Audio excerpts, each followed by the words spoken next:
tell me, what do you think about this new CAF under the leadership of Ahmad? Well, Ahmad is doing, you know what happened. These guys all came together to make sure Hayatou is kicked out. I think this is a group of people with different ideologies, you know.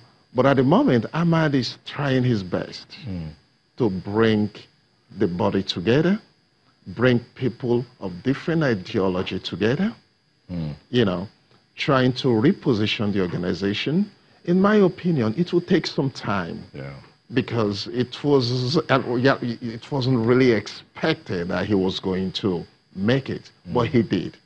And he did because he has people who rallied around, including Nigeria. That's right. We worked hard for that, and they succeeded in doing that. What sort of president was Issa Hayatou? Well, for me, I think Issa Hayatou was a great president.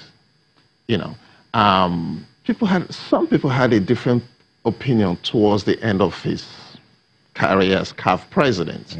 But he did so much for African football. You know, some might say him to be autocratic, but if not for his effort, I don't think we would have gone this far in African continent. Today is a modern world. So the world is moving. Now we are moving in another direction. So we should always remember who actually started this whole process. When he took over CAF, you know, you can remember, I don't know if you know how many competitions we had in those days. And under his leadership, Nations Cup improved, CHAN was introduced, more junior competitions were introduced, and so many improvements, so many things happened, you know.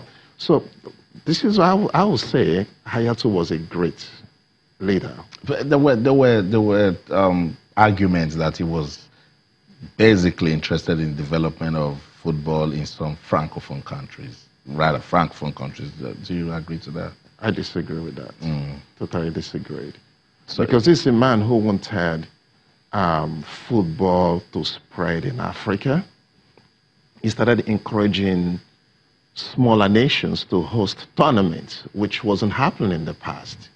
So he did what he could, you know. But the fact is that, from my own point of view, I think the francophone countries in Africa are more united in comparison to the anglophone. This is the way I say it, because I follow the process, you know.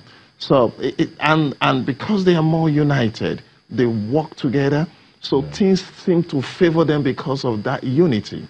And that is why it is very important for us right now to unify.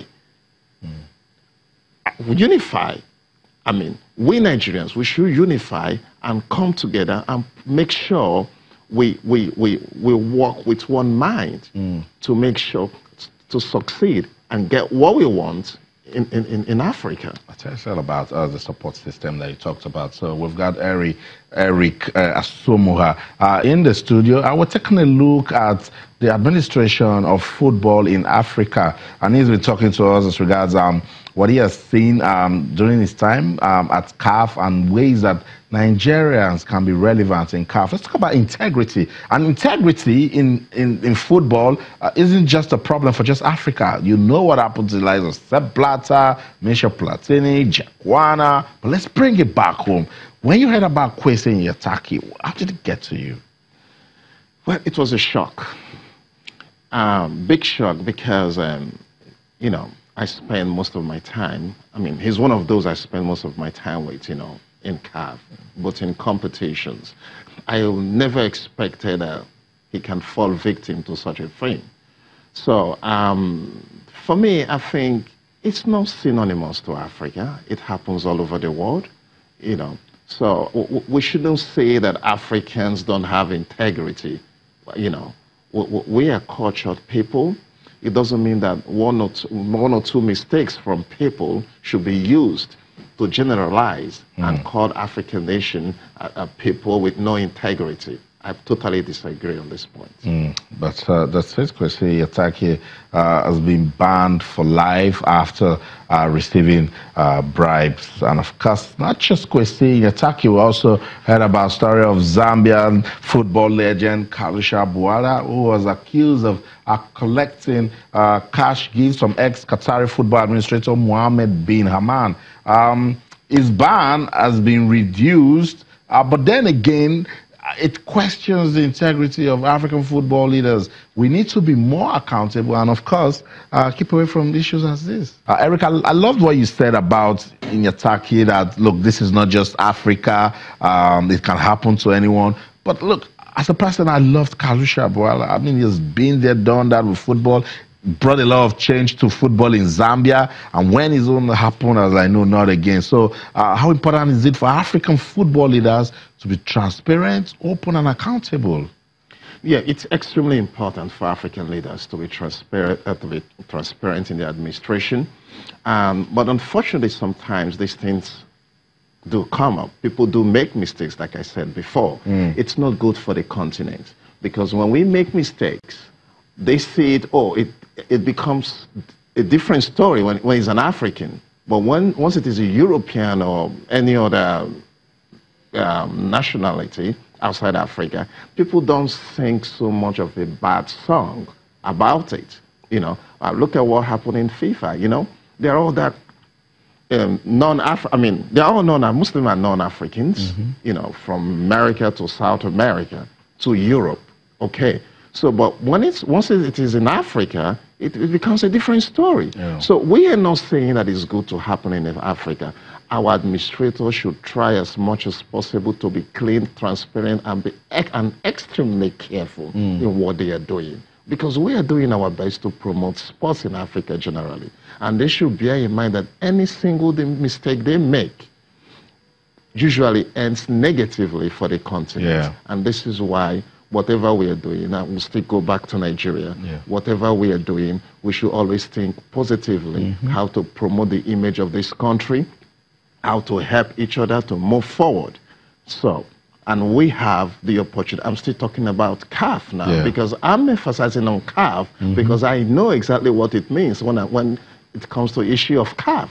So I'm still saying we as Nigerians, the stakeholders, the soccer stakeholders here, should come together and say, look, it is now time for Nigeria to get this position, to get what we deserve in Africa. There is no going back. I must tell you, if we lose it now, it might take us probably another 50 years to get it. Because, look, what Adamo achieved over a number of years, if you go down history, you know, for example, I mean, now, someone else did it within a very short period of time, you see. So I'm not trying to sing praise of Amaju, take note of that.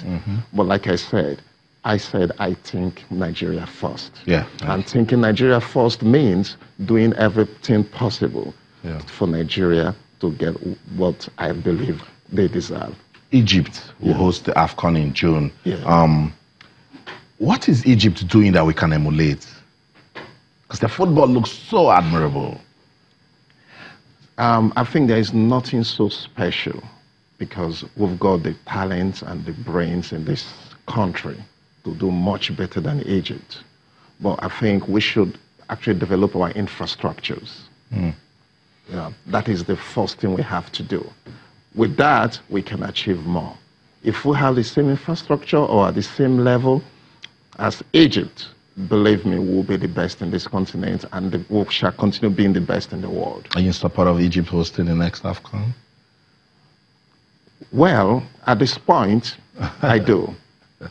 Before this point, would you have loved to see it somewhere where you... Okay, first, let me say, how disappointed were you that Cameroon was stripped of the hosting right?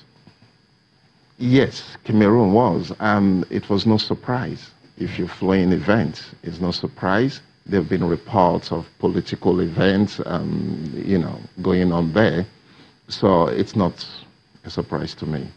Okay, so it's supposed tonight on Channels Television. We're taking a look at football administration in Africa. Eric has worked at CAF, has been there for over 10 years. And so he's talking to us about the administration of football in the country. I want to read from you with everything that he's talking about. Remember, he said Nigeria first. Now, let's not look at the persons that are in CAF representing Nigeria, that we should consider the country and then see ways that they can bring relevance to our football. He just mentioned Egypt now, that infrastructure is working for them. Another thing is league football. How can the influence of these our guys in CAF show in our league football? The influence of our guys working in CAF? Yeah. I think they have nothing to do there. It depends on what we do in Nigeria. The guys are not going to play the football for us. They are there to do their duty as a staff of the organization. They are not decision makers. They don't build the infrastructure. They only go to office just the way you come here to work and go. You are not a final decision maker there. So let's just improve ourselves, come together ourselves here in the country, then we will do better. But it's not by fighting ourselves. Very important, because that is what we have suffered in Nigerian football for quite some time now. Crisis here and there, some stability is trying to come. But I'm thinking that with being there, they can build good working relationships with some other football federations and then see ways that they can work, productive partnerships, and then we get some results through that. Yeah, you're right. But take note, when you have somebody who's at the top, who should be pressing all the buttons, and he's not in the right position to do all these things, the people who are the junior staff will have little or no say for them to perform. So that is why I'm still emphasizing on the fact that we should get to the very top of the ladder to enable those at the bottom, or just giving them the opportunity to climb and support and work together. You can, I mean, those staff, those Nigerians there, they're not going to do much because they have their civic duty as CAF staff to perform, not for Nigeria. They're not working for Nigeria. They are working for the organization. Very, very important. Before I let you go, finally, let's what are some of the ways, with what you've seen, with the way football is administered at FIFA level, or we listen to Sonny Young, even soccer as it is in America is also growing. So in your projection, when you look at African football, what level do you expect it to be, let's say, in the next 5 years? Well, if we continue our development process, how we're operating now, I think we will do much better. But there is one important factor we have to look into. The idea of our Africans playing for other nations. This is also affecting us in Africa. So how do we stop this from happening? This migration of players, when our system is not developed enough, when they feel they are being deprived of what they should be getting from home. So they are tempted to go out and play for foreign nations. So we should look into this, which has to do with development as well. There are different ways, and we have different things to do to develop ourselves, to prevent the migration of our talent to foreign nations. So it means we must have a viable league. The league must be working, players' welfare must be top-notch, infrastructure must be good, and our players stay here. Thank you so much, Eric, for your time. It's good hearing you talk about football administration in Africa. We hope to have you back again. You're welcome. Thank you so much for your time. And of course, to you, wherever you are in the world watching sports tonight on Channels Television, thank you so much. But remember, the conversation can continue on social media, on Twitter, our channels, _sports, Facebook channels, IFN Sports. That's the show for the team. I'm Austin Okonakwan. In everything you do, remember to keep talking sports. Bye for now.